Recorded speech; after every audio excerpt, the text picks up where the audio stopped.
Hello everyone, welcome back to Joe Talks Politics. I am your host, Joseph Musia. It is quite understandable that Finance Minister Enoch Godongwana was not a happy chap on Wednesday last week. After all, his day was ruined by headstrong GNU partners who wouldn't accept his plans to increase VAT by 2 percentage points.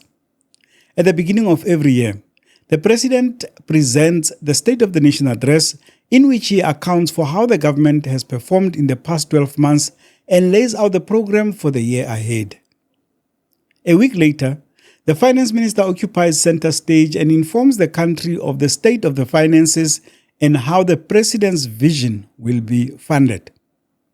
It was not fun, therefore, that his day bombed so spectacularly with the eyes of the world on him.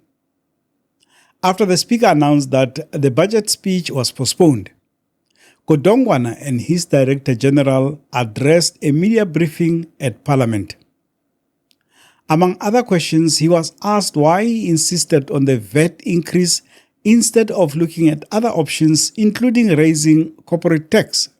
I think everybody thinks that the only people who, once you have got a crisis, must take companies.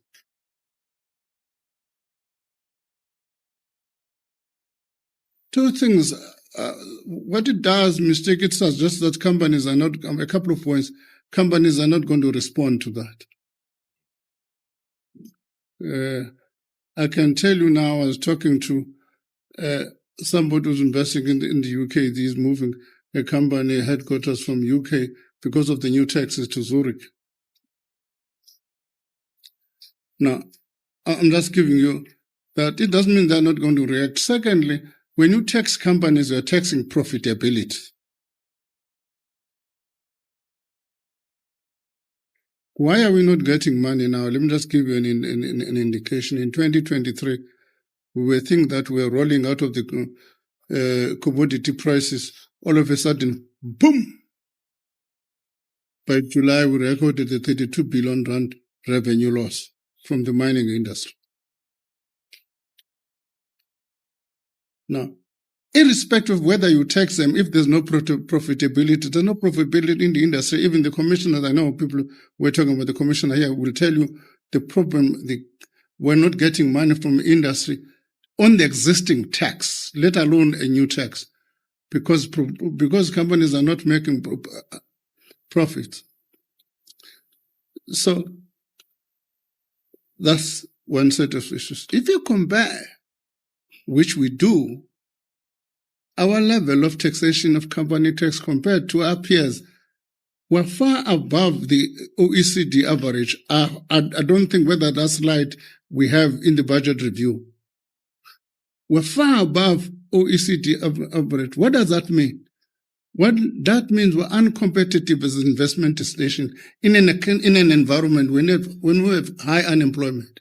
When he heard that the Freedom Front Plus had said it only learned of the 2% hike that morning, the minister insinuated that the party had in fact leaked the suggestion of a VAT increase to the media the previous week.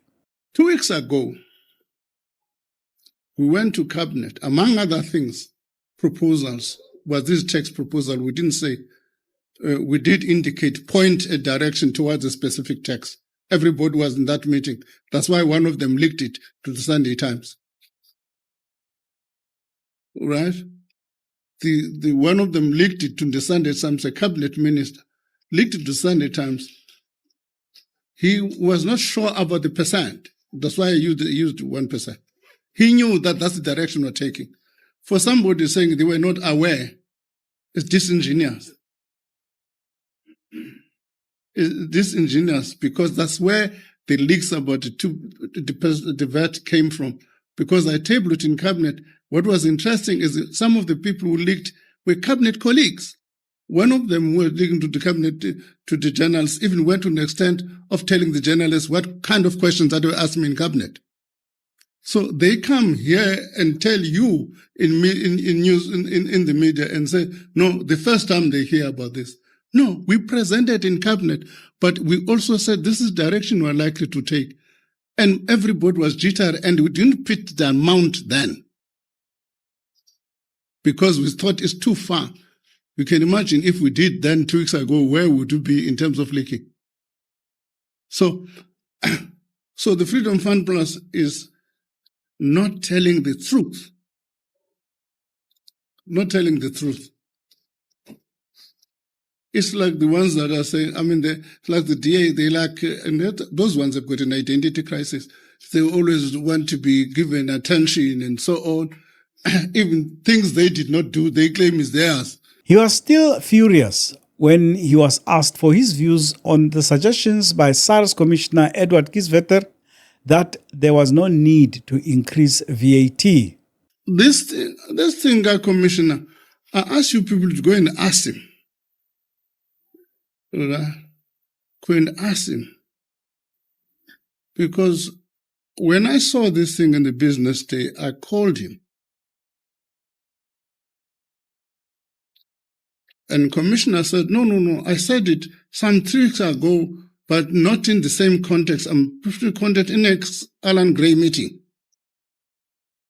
3 weeks ago, in an Alan Gray meeting, it's been reproduced in the business day incorrectly, according to him. That's what the Commissioner says. What I do know, there are different roles between the two of us. His role is tax administration. My role is tax policy. And it's quite important both of us will keep to those two lanes. One of the first lessons taught in broadcast journalism is to treat every microphone as if it is live. Always. Godongwana, Minister in the Presidency Khumbudzo Ntshabeni, and Treasury Director General Duncan Pieterse learned this the hard way. The world got to know what Godongwana really thought of Kisvetter at the end of the media briefing via a hot mic when he thought he was speaking privately.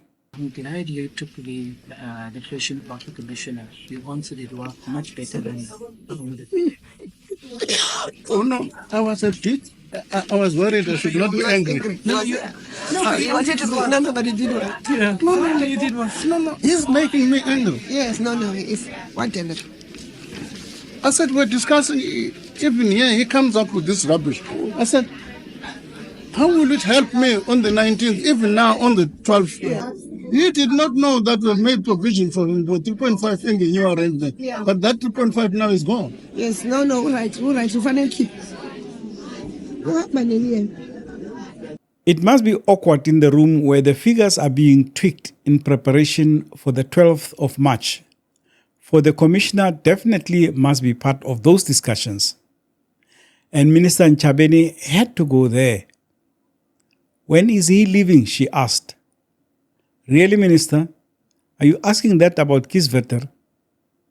You know that the whole country is asking that question about you, ne? Talk about living in glass houses. If you enjoyed this episode, please like and share it. Your comments are always also welcome. Don't forget to subscribe. See you in the next one.